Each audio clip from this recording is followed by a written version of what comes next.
এখানে একটা চিত্র দেওয়া আছে। চিত্রে আমাকে একটা নদীর প্রস্থ দেওয়া আছে 20 কিলোমিটার এবং আমাকে বলছে এ বিন্দু থেকে নৌকা যাত্রা করছে। বাট কিভাবে যাত্রা করছে? এসি পথে একজন 16 কিলোমিটার পার আওয়ার এবং এডি পথে একজন 16 কিলোমিটার পার আওয়ার, অর্থাৎ দুইজনে কি সেম ভেলোসিটিতে মুভ করা শুরু করছে। বাট ক্লিয়ারলি দেখতে পাইতেছো দুইজন তোমার স্রোতের যে দিক, সেই স্রোতের দিকের সাথে ভিন্ন ভিন্ন কোণে যাত্রা শুরু করছে। ঠিক আছে, সো গতে তোমাকে বের করতে বলছে এসি পথে যাত্রা শুরু করলে বি বিন্দুতে না পৌঁছে সে যদি ই বিন্দুতে পৌঁছায় যায়, তাহলে তোমার এই বিই এর মান কত, অর্থাৎ তোমার এখান থেকে সে এখানে আসতে কতটুকু সে ডেভিয়েশন হয়ে গেছে সেটা তোমার বের করতে হবে। সো বিই এই দূরত্বটা বের করার আগে প্রথমে আমরা একটা কাজ করি। আমাদের যেই চিত্রটা আছে এখানে চিত্রটা আরেকবার আঁকি। যে আমার এখানে একটা নদীর প্রস্থ দেখানো আছে, এই নদীর প্রস্থ আমাকে প্রশ্নে বলা আছে 20 কিলোমিটার। সো 20 কিলোমিটার হচ্ছে প্রস্থ। সো এই এ বিন্দু থেকে আমি যাত্রা করব, আমার যাত্রা পথের যে ডিরেকশন সেটা হচ্ছে এ সি। সো এসি ডিরেকশনটা আমার স্রোতের যে ডিরেকশন আছে, স্রোতের ডিরেকশনটা হচ্ছে আমার এই ডিরেকশনে। স্রোত হচ্ছে আমার 8 কিলোমিটার পার আওয়ার এবং এসি দিকে আমি গেলাম 16 কিলোমিটার পার আওয়ারে। ফলে আমার রেজাল্টেন্ট কোন ডিরেকশন হবে এটা তো বুঝতে পারতেছো। যে ধরো এখানে যদি একটা সামান্তরিক চিন্তা করতে, এখানে ধরো এখানে একটা আমরা সামান্তরিক আঁকলাম, এই সামান্তরিকের এই কর্ণ বরাবর তোমার হবে কি তোমার যে লব্ধি সেটার মান। সো এখানে সেই লব্ধির মানটা কত সেটা আমরা বের করতে পারি। বাট আমাকে সে লব্ধির মান বের করতে বলে নাই, আমাকে বলছে কিসের মান বের করতে? বিই এর মান। অর্থাৎ এ বিন্দু যদি তোমার নদীর এক পার হয়, নদীর ঠিক অপর পার, অর্থাৎ নদীর এক প্রান্ত থেকে তোমার অপর পারের যে সরাসরি দূরত্ব, সেই দূরত্বটা ওই পয়েন্টটাকে আমরা বলছি বি পয়েন্ট।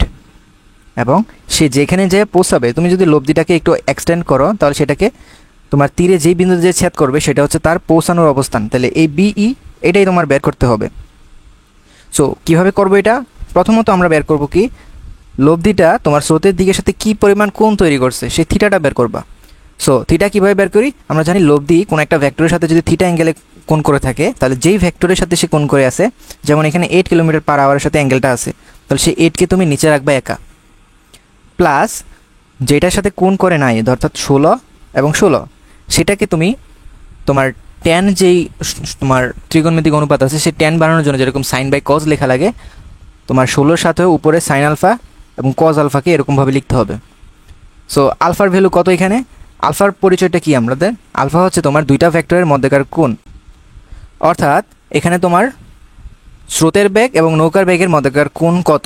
প্রশ্নে তোমাকে এই অ্যাঙ্গেলটা বলে দেওয়া আছে 10 ডিগ্রি, বাট স্রোতের সাথে সে কত ডিগ্রি অ্যাঙ্গেলে আছে? দেখো স্রোতের সাথে তোমার এই যে সরাসরি এবি দূরত্বটা সেটা কিন্তু 90 ডিগ্রিতে আছে, তার মানে তোমার আলফা এখানে হবে 100 ডিগ্রি। সো এসবগুলো ভ্যালু যদি ইনপুট দাও তোমার থিটা আসবে 71.67 ডিগ্রি। তাহলে আমরা থিটার মান পেলাম 71.67 ডিগ্রি, অর্থাৎ এটা হচ্ছে 71.67 ডিগ্রি। এখন আমরা একটা কাজ করি, এখানে যে ত্রিভুজ এ বি এবং ই আছে, ঠিক আছে, এই ত্রিভুজ এ বি ই, এখানে খেয়াল করো তোমার দরকার বিইর মান, সেটা তুমি জানো না, সেটাই বের করতে হবে। আমাদের এ বির মান কিন্তু আমরা জানি, এ বির মান কত? 20 কিলোমিটার। এবং এই অ্যাঙ্গেলটা কত সেটা যদি আমরা জানতে পারি তাহলেই কিন্তু আমরা বির মানটা বের করে ফেলবো। এবং যেহেতু তোমার থিটার মানটা হচ্ছে 71.67 ডিগ্রি, তাহলে এই যে মানটা এটা অবশ্যই তোমার 90 - 71.67 ডিগ্রি। বুঝতে পারছি? তাহলে এখন আমরা কাজ করি, এই ছোট্ট যে ত্রিভুজ আছে, ত্রিভুজ এ বি ই এ, তুমি যদি লেখো এখানে এটা যদি তোমার অ্যাঙ্গেল হয় তাহলে বিই হচ্ছে তোমার এখানে কি লম্ব এবং এবি হচ্ছে কি তোমার ভূমি। তাহলে ট্যান থিটা যদি তুমি নাও, এখানে তো থিটা লিখতে পারবে না, থিটার পরিবর্তে আমি ডিরেক্ট কোনটাই লিখে দিলাম 90 - 71.67 ইকুয়ালস লম্ব বাই ভূমি। এখানে তোমার লম্ব হচ্ছে বিই আর ভূমি হচ্ছে 20 কিলোমিটার। সো বিইর মান আমাদের কিলোমিটার এককে আসবে। সো বিইর মান হবে 6.626 কিলোমিটার। সো এটা হচ্ছে গয়ের অ্যান্সার। ঘতে বলছে আমাকে কোন সাঁতারু আগে অপর পারে পৌঁছাবে। সো একটা সাঁতারু যখন নৌকা পার হয়, নৌকা পার হওয়ার জন্য তাকে অবশ্যই তোমার স্রোতের সাথে কোনো একটা অ্যাঙ্গেলে মুভ করতে হয়, সেই অ্যাঙ্গেলটাকে আমরা বলি আলফা। আলফা হচ্ছে কি তোমার স্রোত ও তোমার যে নৌকা আছে সেই নৌকার বেগের মধ্যবর্তী কোণ। এখন আমাদের এই জিনিসটা মনে রাখা লাগবে, কোনো একটা নৌকা যখন স্রোতের সাথে কোনো একটা অ্যাঙ্গেলে মুভ করে, আলফা অ্যাঙ্গেলে মুভ করে, তখন সে যেই ভেলোসিটি নিয়ে মুভ করুক না কেন, তাদের জন্য একটা ইউনিভার্সাল ইকুয়েশন আছে, যেটা দিয়ে তুমি এক পার থেকে অপর পারে পৌঁছানোর জন্য তার কী পরিমাণ টাইম লাগবে সেই টাইমটা বের করতে পারবা। তার আলফার মান যাই হোক, টাইমের ইকুয়েশন সবসময় কী থাকবে, সেম থাকবে। সো টাইমের ইকুয়েশনটা হচ্ছে, তুমি উপরে তোমার লিখবা ডি, অর্থাৎ নদীর যেই প্রস্থ আছে সেইটা divided by v sine alpha, যেখানে তোমার ভি হচ্ছে তোমার যে নৌকা আছে সেই নৌকার বেগ। সো এই ইকুয়েশনটা কীভাবে আসলো খেয়াল করো, এই ইকুয়েশনটা কীভাবে আসছে। ধরো আমরা আলফা কোণ কাকে বলতেছি, আলফা হচ্ছে তোমার স্রোতের সাথে নৌকার যে মধ্যকার কোণ সেটা।